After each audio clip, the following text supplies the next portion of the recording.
આરોહીનું જીવન એક સુંદર ચિત્ર જેવું હતું, જેમાં ખુશીઓના રંગો ભરેલા હતા. તે તેના માતા પિતા અને નાના ભાઈ આયુષ સાથે એક નાના પણ હૂંફાળા ઘરમાં રહેતી હતી. તેના પિતા એક સરકારી કચેરીમાં કામ કરતા અને માતા ગૃહિણી હોવા છતાં ઘરને પ્રેમ અને હૂંફથી ભરી દેતી હતી. આયુષ, જે આરોહી કરતાં 5 વર્ષ નાનો હતો, તે ઘરનો લાડકવાયો હતો. તેની કિલકિલાટ અને તોફાનોથી ઘર હંમેશા જીવંત રહેતું. આરોહી પોતે કોલેજના છેલ્લા વર્ષમાં હતી અને તેના ભવિષ્યના ઘણા સપના હતા.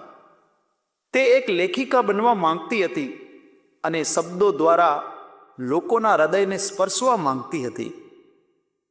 તેમનું ઘર એક નાનકડા બગીચાથી ઘેરાયેલું હતું, જ્યાં આરોહીની માતાએ વિવિધ ફૂલો અને શાકભાજી વાવ્યા હતા.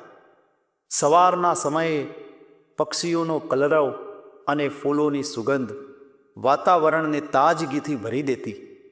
સાંજે આખો પરિવાર બગીચામાં બેસીને ચા પીતો અને દિવસભરની વાતો કરતો.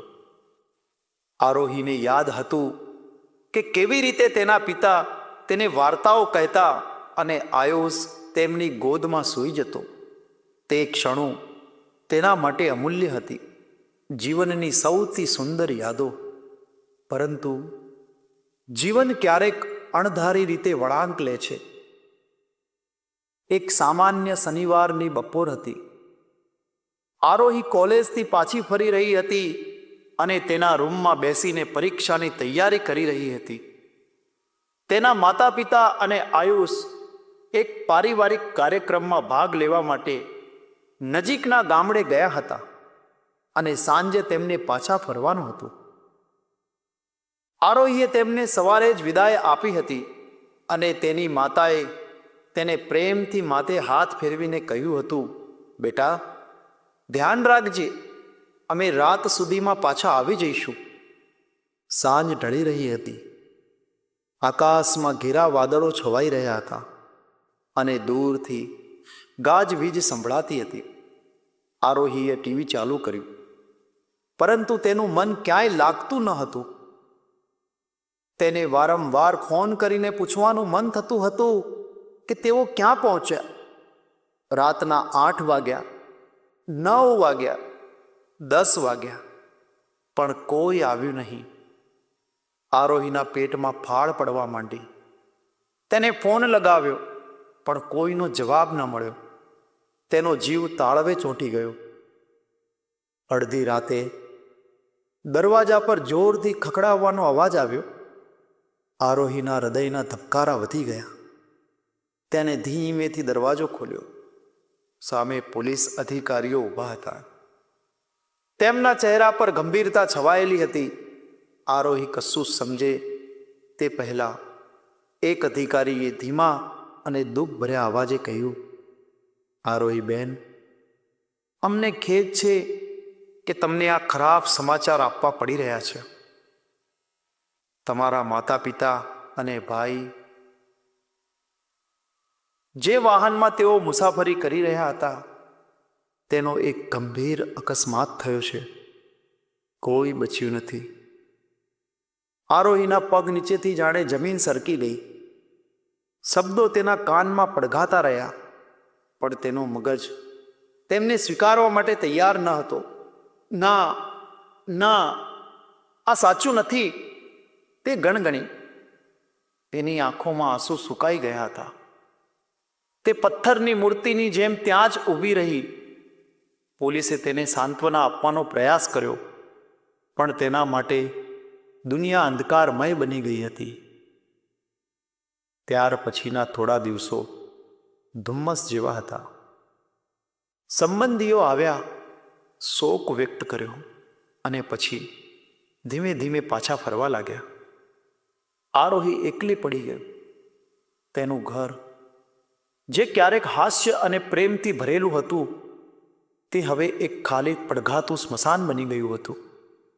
આયુષના રમકડા, તેની માતાના અધૂરા સિલાઈ કામ, તેના પિતાના વાંચનના ચશ્મા બધું જ તેને તેમની યાદ અપાવતું અને તેના હૃદયને ચીરી નાખતું.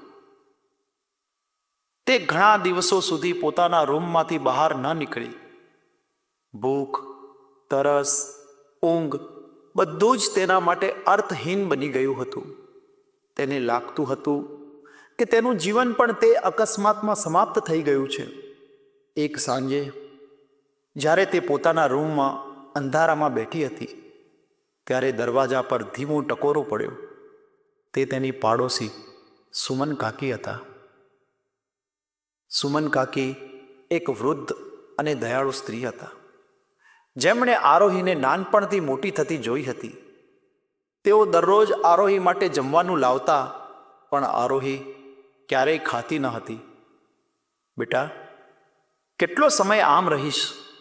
સુમન કાકીનો અવાજ કરુણાથી ભરેલો હતો. તારા માતા પિતા તને આમ જોઈને ખુશ નહીં થાય. આરોહીએ કોઈ જવાબ ન આપ્યો. સુમન કાકી ધીમેથી રૂમમાં આવ્યા અને આરોહીની બાજુમાં બેઠા. તેમણે આરોહીનો હાથ પકડ્યો. તેમનો સ્પર્શ હૂંફાળો અને આશ્વાસન આપનારો હતો. મને ખબર છે બેટા, આ દુઃખ અસહ્ય છે. મેં પણ મારા પતિને ગુમાવ્યા છે, પણ જીવન અટકતું નથી. આપણે જીવવું પડે છે, તેમના માટે પણ જેઓ આપણી સાથે નથી. આરોહીની આંખોમાં સુકાઈ ગયેલા આંસુ ફરી વળ્યા. તે સુમન કાકીના ખભા ઉપર માથું મૂકીને ધ્રુસકે ને ધ્રુસકે રડી પડી. તે રડતી રહી, જાણે વર્ષોથી દબાયેલું દુઃખ બહાર નીકળી રહ્યું હોય. સુમન કાકી તેને શાંતિથી પીઠ થપથપાવતા રહ્યા. તે રાત આરોહી માટે એક વળાંક હતી. તે રાત્રે તેણે પહેલી વાર પોતાના દુઃખને સ્વીકાર્યું. ધીમે ધીમે સુમન કાકીની મદદથી આરોહીએ ફરીથી જીવનની નાની નાની પ્રવૃત્તિઓમાં ભાગ લેવાનું શરૂ કર્યું. સુમન કાકી તેને સવારે ચા પીવા બોલાવતા, બગીચામાં ફૂલોને પાણી પાવા કહેતા અને તેની સાથે વાતો કરતા. આરોહીએ ફરીથી કોલેજ જવાનું શરૂ કર્યું. જોકે તેનું મન હજી પણ વિચલિત રહેતું. તેના મિત્રોએ પણ તેને ટેકો આપ્યો. એક દિવસ જ્યારે તે પોતાના પિતાના પુસ્તકો ગોઠવી રહી હતી, ત્યારે તેને એક જૂની ડાયરી મળી. તે તેના પિતાની હતી. ડાયરીના પહેલા પાના પર તેના પિતાના હસ્તાક્ષરમાં લખ્યું હતું કે જીવન એક નદી જેવું છે. તે ક્યારેય અટકતી નથી. ભલે ગમે તેટલા અવરોધો આવે, તે હંમેશા આગળ વધે છે, નવા રસ્તાઓ શોધે છે. આરોહીએ ડાયરી વાંચવાનું શરૂ કર્યું. તેમાં તેના પિતાના વિચારો, તેના સપના અને તેમના જીવનના અનુભવો લખેલા હતા. તેણે વાંચ્યું કે કેવી રીતે તેના પિતાએ પણ જીવનમાં ઘણી મુશ્કેલીઓનો સામનો કર્યો હતો, પરંતુ તેમણે ક્યારેય હાર ન માની હતી. તેમણે હંમેશા સકારાત્મક રહેવાનો પ્રયાસ કર્યો હતો.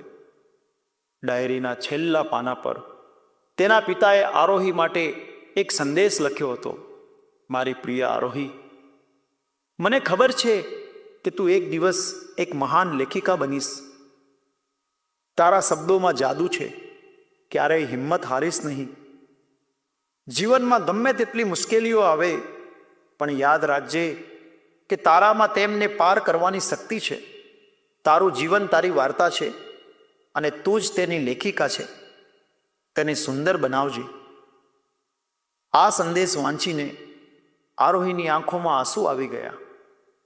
પણ આ વખતે તે દુઃખના નહીં, પણ પ્રેરણાના આંસુ હતા.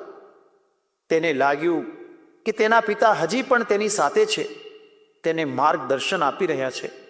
તેણે નક્કી કર્યું કે તે પોતાના પિતાના સપનાને સાકાર કરશે. તે લેખિકા બનશે અને પોતાના શબ્દો દ્વારા લોકોના જીવનમાં આશાનો દીવો પ્રગટાવશે. તેણે ફરીથી લખવાનું શરૂ કર્યું. શરૂઆતમાં શબ્દો આવતા ન હતા. તેનું મન ખાલી ખાલી લાગતું હતું. પણ ધીમે ધીમે તેણે પોતાના અનુભવો, પોતાનું દુઃખ અને પોતાની આશાને શબ્દોમાં ઢાળવાનું શરૂ કર્યું. તેણે એક બ્લોગ બનાવ્યો અને તેમાં પોતાની વાર્તાઓ લખવા માંડી. તેણે પોતાના પરિવારની યાદો, તેમની સાથે વિતાવેલી ખુશીની ક્ષણો અને તેમના વિનાના જીવનના સંઘર્ષ વિશે લખ્યું. તેણે લખ્યું કે કેવી રીતે સુમન કાકીએ તેને ટેકો આપ્યો અને કેવી રીતે તેના પિતાના શબ્દોએ તેને ફરીથી જીવવાની પ્રેરણા આપી. આરોહીની વાર્તાઓ ધીમે ધીમે લોકપ્રિય થવા લાગી. ઘણા લોકોએ તેને મેસેજ કરીને કહ્યું કે તેની વાર્તાઓ તેમને પ્રેરણા આપે છે. ઘણા લોકોએ પોતાના દુઃખ વિશે તેની સાથે વાત કરી અને આરોહીએ તેમને સાંભળ્યા અને તેમને સાંત્વના આપી. તેને સમજાઈ ગયું કે તે એકલી નથી. દુનિયામાં ઘણા લોકો છે જેઓ દુઃખ અને સંઘર્ષનો સામનો કરી રહ્યા છે અને તેના શબ્દો તેમને મદદ કરી શકે છે. એક દિવસ એક પ્રખ્યાત પ્રકાશન ગૃહે આરોહીનો સંપર્ક કર્યો. તેઓ તેના બ્લોગથી પ્રભાવિત થયા અને તેને એક પુસ્તક લખવા માટે ઓફર કરી. આરોહી આશ્ચર્યચકિત થઈ ગઈ. આ તેના પિતાનું સપનું હતું અને તે હવે સાકાર થઈ રહ્યું હતું. આરોહીએ સખત મહેનત કરી અને પોતાનું પહેલું પુસ્તક લખ્યું. તેનું નામ હતું આરોહીનો સૂર્યોદય. તે પુસ્તકમાં તેણે પોતાના જીવનની યાત્રા, દુઃખમાંથી બહાર આવવાની પ્રક્રિયા અને આશાને ફરીથી શોધવાની વાર્તા લખી હતી. પુસ્તક પ્રકાશિત થયું અને તે તરત જ બેસ્ટ સેલર બની ગયું. લોકોએ તેને ખૂબ પસંદ કર્યું. આરોહી એક પ્રેરણાદાયક લેખિકા તરીકે જાણીતી બની. આરોહી ક્યારેય પોતાના પરિવારને ભૂલી ન હતી. તે દરરોજ સવારે તેમના ફોટા સામે ઊભી રહીને તેમને યાદ કરતી. તેણે તેમના નામ પર એક ચેરિટેબલ ટ્રસ્ટ પણ શરૂ કર્યું જે અકસ્માત પીડિતોના પરિવારને મદદ કરતું હતું. તે જાણતી હતી કે તેના માતા પિતા અને આયુષ તેને જોઈને ગર્વ અનુભવતા હશે. આરોહીનું જીવન હવે સંપૂર્ણપણે બદલાઈ ગયું હતું. તે ખુશ હતી, સંતુષ્ટ હતી અને તેના જીવનનો એક નવો હેતુ હતો. તેણે દુઃખને પોતાની શક્તિ બનાવી હતી. તેણે શીખ્યું હતું કે જીવનમાં ગમે તેટલી મુશ્કેલીઓ આવે, આશા ક્યારેય છોડવી નહીં. દરેક સૂર્યાસ્ત પછી એક નવો સૂર્યોદય થાય છે અને દરેક દુઃખ પછી એક નવી શરૂઆત શક્ય છે. આરોહીનો સૂર્યોદય ખરેખર તેના જીવનમાં એક નવી સવાર લઈને આવ્યો હતો જે આશા, પ્રેમ અને પ્રેરણાથી ભરેલી હતી. નમસ્કાર મિત્રો, જો આ સ્ટોરી તમને પસંદ પડી હોય તો દરેક મિત્રો સાથે શેર કરજો તેમજ વિડીયોને લાઈક કરી કમેન્ટમાં આપના વિચારો રજૂ કરવાનો ચૂકતા નહીં. રાધે રાધે.